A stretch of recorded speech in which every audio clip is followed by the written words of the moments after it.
Hello students, welcome to my channel. I am Nitesh, your maths teacher. Last video में मैंने आपको कुछ properties करवाई थी लाइंस एंड एंगल्स की, corresponding angles, alternate angles and co interior angles, इनके बारे में कुछ बताया था और उसके बिहाफ पे कुछ क्वेश्चंस भी दिए थे। आई होप कि आपने वो कर भी लिए होंगे। आज हम उसके आगे बढ़ने जा रहे हैं, कुछ और एग्जाम्पल्स देखते हैं। ठीक है, तो चलिए शुरू करते हैं आज की वीडियो। पहला एग्जाम्पल देखते हैं कि क्या है।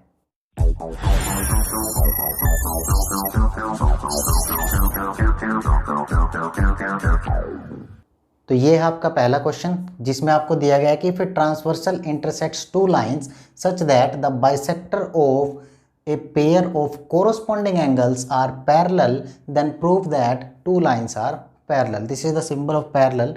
ठीक है, इसको शॉर्ट फॉर्म में इस तरीके से लिखते हैं। तो इसमें आपको फिगर नहीं दी गई है, तो सबसे पहले हम फिगर बनाएंगे, उसके बाद इस क्वेश्चन को करते हैं।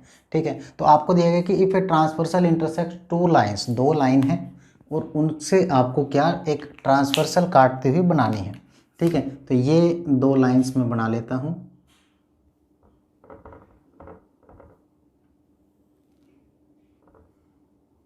एक लाइन ये और एक लाइन ये। ठीक है, और ये पैरेलल नहीं है, ये आपको पैरेलल लास्ट में प्रूव करनी है। कहते हैं कि ट्रांसवर्सल, एक ट्रांसवर्सल इनको काट रही है। ठीक है, ट्रांसवर्सल है तो इंटरसेक्ट करेगी दो लाइंस को। तो मैं इनके नाम भी ले लेता हूँ। मान लिया मैं इसका नाम ले लेता हूँ ए बी सी डी, और इस ट्रांसवर्सल का नाम ले लेता हूँ पी क्यू। ठीक है, तो ये इसके नेम है। अब क्या करता हूँ, कहता है कि the bisector of a pair of corresponding angles are parallel. Corresponding angles मैंने आपको बताए थे, जो एफ बनेगा, यानी कि एक देखिए एफ बन रहा है, तो इसके कॉर्नर वाले एंगल्स यानी कि ये वाला और ये वाला, इसका बाइसेक्टर बना देता हूँ मैं, ये और ये।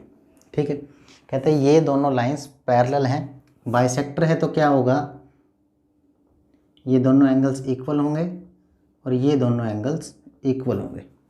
ठीक है, ये आपको गिवन है, तो मैं इनके नाम ले लेता हूँ, एंगल 1, एंगल 2, एंगल 3, एंगल 4।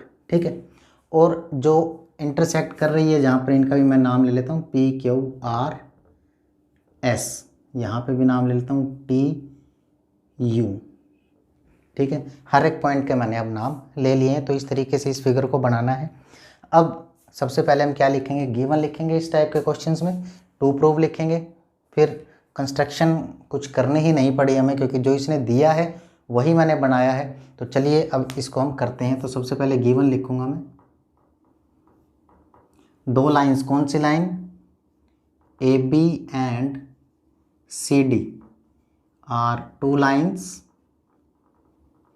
ठीक है, P Q is a transversal which intersect AB at R and CD at S। ठीक है, और RU is the angle bisector of angle PRB। ठीक है, जो RU लाइन है ये एंगल बाइसेक्टर है। ठीक है, सच दैट, काफ़ी बड़ा होने वाला है, angle 1 equal to angle 2 and ST is the angle bisector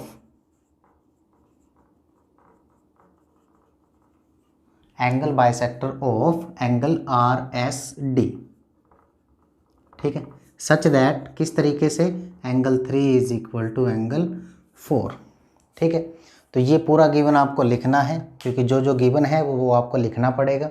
तो ये आपको गिवन है, A B and C D are two lines, P Q is a transversal which intersect A B at R and C D at S. ठीक है, तो इस तरीके से ये पूरा आपको लिखना है। दूसरा हमें क्या लिखना है, दूसरा लिखना है हमें टू प्रूव।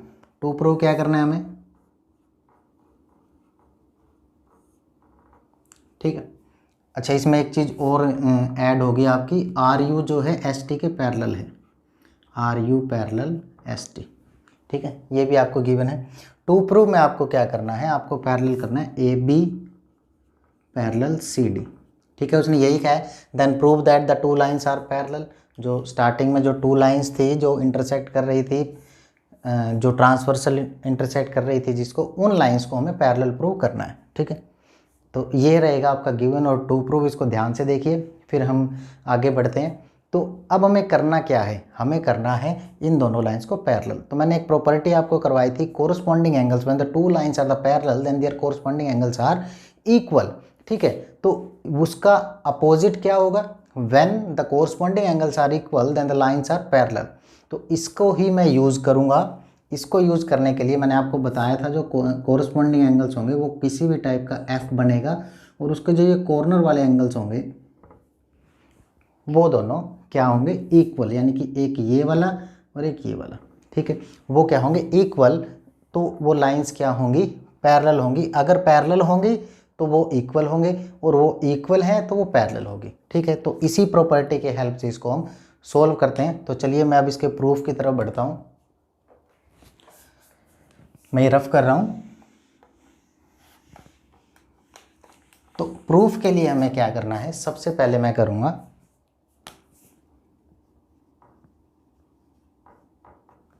सबसे पहले देखिए आपको एंगल 1 एंड 2 गिवन है। Angle 1 is equal to angle 2, ये गिवन है आपको। ठीक है, एंगल 1 एंड 2 गिवन है। दूसरा angle 3 is equal to angle 4, ये भी गिवन है आपको। ठीक है, अब next now R U parallel S T, आपको क्या दिया हुआ है, R U parallel S T given.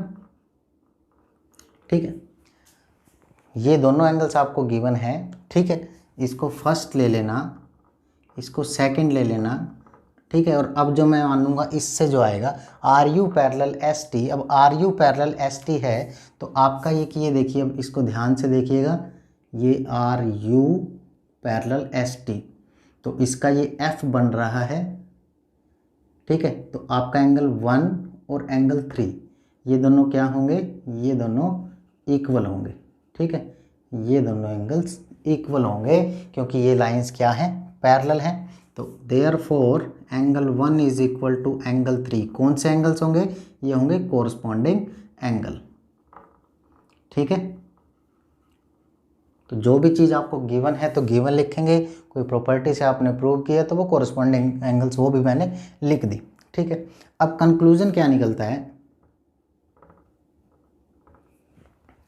Angle 1 equal to angle 2 equal to, इन तीनों से जो मेरा एंगल 1 2 3, 1 इक्वल है 2 के, फ्रॉम फर्स्ट एंड सेकेंड।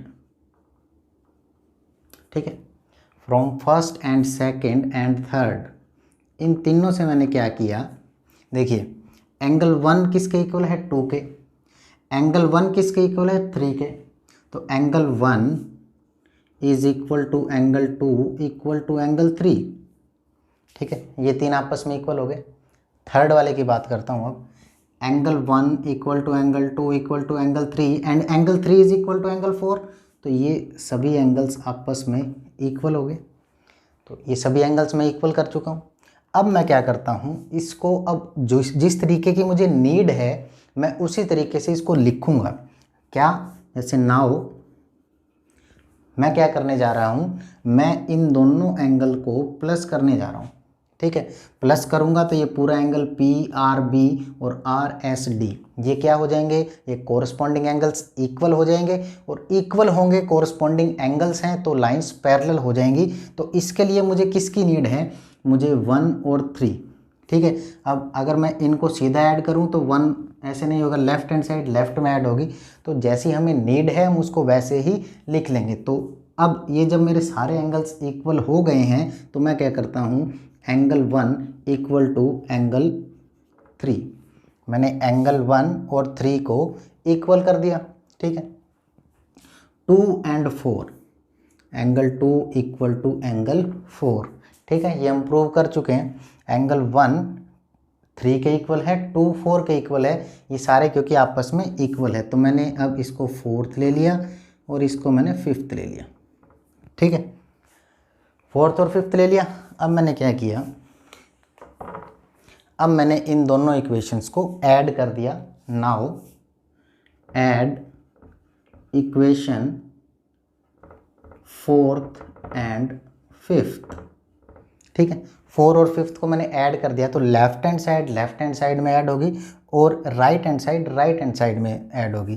तो एंगल 1 प्लस एंगल 2, ठीक है, 1 + 2, और दूसरी तरफ क्या आ जाएगा 3 + 4, एंगल 3 प्लस एंगल 4, ठीक है।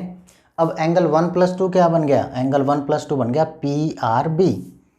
Angle PRB is equal to angle 3 + 4 क्या बन गया, एंगल RSD, ठीक है। ये दोनों एंगल्स हो गए ना। अब ये एंगल कौन से हैं, ये पूरे एंगल्स जो हैं, अगर मैं इस पूरे एंगल का नाम लूंगा तो ये एंगल कौन से हैं, अब ध्यान से देखिएगा, ये लाइंस, ठीक है, ये ट्रांसवर्सल और ये एक F बन गया, F बन गया, तो ये वाला और ये वाला कोरस्पॉन्डिंग एंगल। तो ये एंगल्स कौन से हैं, कोरस्पॉन्डिंग। तो यहाँ लिखेंगे but these are corresponding angles, ठीक है, these are corresponding angles, therefore AB parallel to CD, ठीक है। तो इस तरीके से आप ये क्वेश्चंस कर सकते हैं। बड़े ध्यान से समझिएगा, लॉजिकल क्वेश्चंस हैं। तो जिस तरीके से जैसी हमें नीड होगी उस तरीके से जो हमें गिवन है उसको ही हमें कैसे ना कैसे यूज़ करके इस क्वेश्चन को, हर क्वेश्चन को करना पड़ेगा, ठीक है। तो चलिए नेक्स्ट क्वेश्चन की तरफ बढ़ते हैं। नेक्स्ट क्वेश्चन क्या है देखो, तो ये है आपका नेक्स्ट एग्जाम्पल जिसके अंदर आपको 3 लाइन्स दी हुई हैं, AB parallel CD parallel EF, ठीक है। और आपको कुछ इस तरीके से एंगल्स गिवन है जिसमें एक EA perpendicular to AB and after that these XYZ, this is Z, sorry, XYZ, and this angle is angle BEF is equal to 55 degree, then we have to find the value of XYZ, ठीक है। तो सबसे पहले मैं क्या लिखूंगा, हमें क्या लिखना है, गिवन लिखना है, जो जो हमें गिवन है।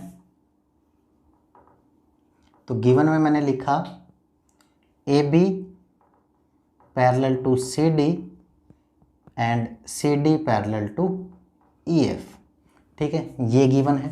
और मैं इनके नाम ले लेता हूँ, इसको एंगल 1 ले लेता हूँ, इसको 2 ले लेता हूँ, ठीक है। Angle 1 is equal to 90 degree, angle 2 equal to 55 degree, और तो कुछ भी नहीं गिवन है, ठीक है। ये सब आपको गिवन, अब लिखेंगे to prove, sorry to find आएगा क्योंकि हमें इसमें वैल्यू निकालनी है। टू फाइंड किस किस की value, X Y and Z, इन तीनों की वैल्यू हमें निकालनी है, ठीक है। तो कैसे करेंगे इस क्वेश्चन को, चलिए देखते हैं।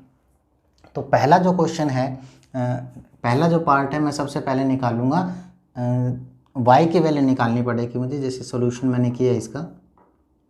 तो सबसे पहले मुझे Y की वैल्यू निकालनी पड़ेगी। वो कैसे निकलेगी, जैसे आपको गिवन क्या है, because CD parallel to EF, ये गिवन है आपको, ठीक है।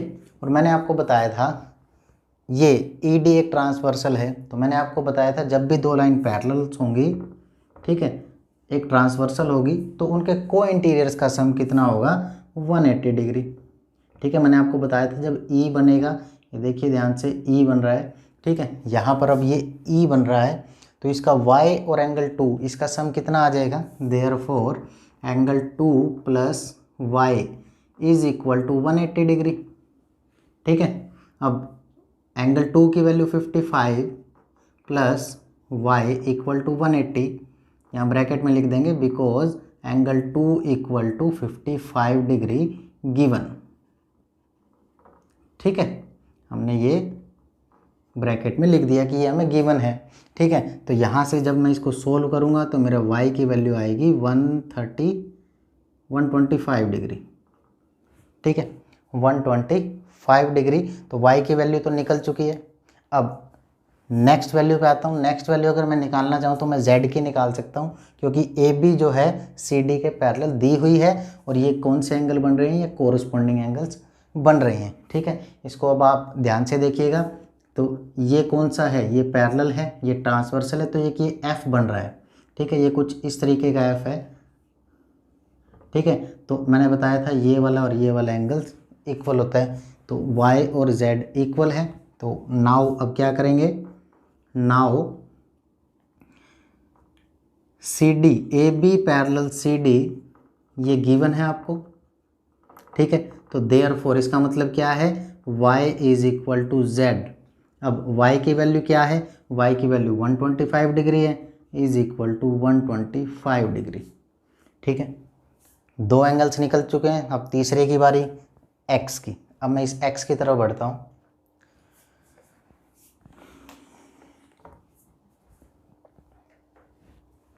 इस x के लिए मुझे क्या करना पड़ेगा, मुझे करना पड़ेगा कि 125, ध्यान से देखिए, ए बी ई ट्राइंगल में, कौन से ट्राइंगल, ए बी ई, मैं यहाँ बना लेता हूँ इसको, ए बी ई। ठीक है, और ये आगे प्रोड्यूस किया हुआ है, ये भी आपको दिख रहा है। तो ये एक्सटीरियर एंगल है, और एक्सटीरियर एंगल का सम किसके इक्वल होता है, इंटीरियर अपोजिट एंगल्स के, यानी कि ये वाला एंगल और ये वाला एंगल। ठीक है, तो ये वाला एंगल कौन सा है, Z। ठीक है, ये वाला Z है, तो Z is equal to angle 1 plus x. तो हम क्या लिखेंगे, now in triangle A B E. ठीक है, Z is equal to angle 1 plus x, bracket में क्या लिख देंगे, exterior angle of a triangle. ठीक है, पूरा भी लिख सकते हो, exterior angle of a triangle is equal to the sum of opposite angle, opposite interior angle of the triangle. ठीक है, अब Z की वैल्यू मैंने क्या निकाली है, 125 डिग्री। तो Z की वैल्यू 125, एंगल 1 90 प्लस एक्स। ठीक है, तो जब आप ये करोगे तो x की कितनी वैल्यू आ जाएगी, x ही आ जाएगा आपका 35 डिग्री। ठीक है, तो इस तरीके से आप ये वैल्यूज़ निकाल सकते हो बड़ी आसानी से। थोड़े से लॉजिकल क्वेश्चंस हैं, तो आपको ये बड़े ध्यान से करने होंगे, बड़े ध्यान से समझने होंगे, क्योंकि इस टाइप के क्वेश्चंस काफ़ी सोच समझ के करने होते हैं, लॉजिकली करने होते हैं। हमें किस चीज़ की नीड है, हमें कौन सी प्रॉपर्टीज़ लगानी है, ये सब आपको बड़े ध्यान से समझना होगा। ठीक है, तो ये थे आपके एग्जांपल्स। अब इन्हीं के बिहाफ पे मैं एक्सरसाइज के बाकी बचे हुए क्वेश्चंस आपको दे रहा हूँ, ये आपको बड़े ध्यान से करने हैं। और इन क्वेश्चंस में कोई भी डाउट हो तो नीचे कमेंट बॉक्स में या डिस्क्रिप्शन में मेरा नंबर है, आप वहाँ भी कॉन्टैक्ट कर सकते हैं। Thank you very much.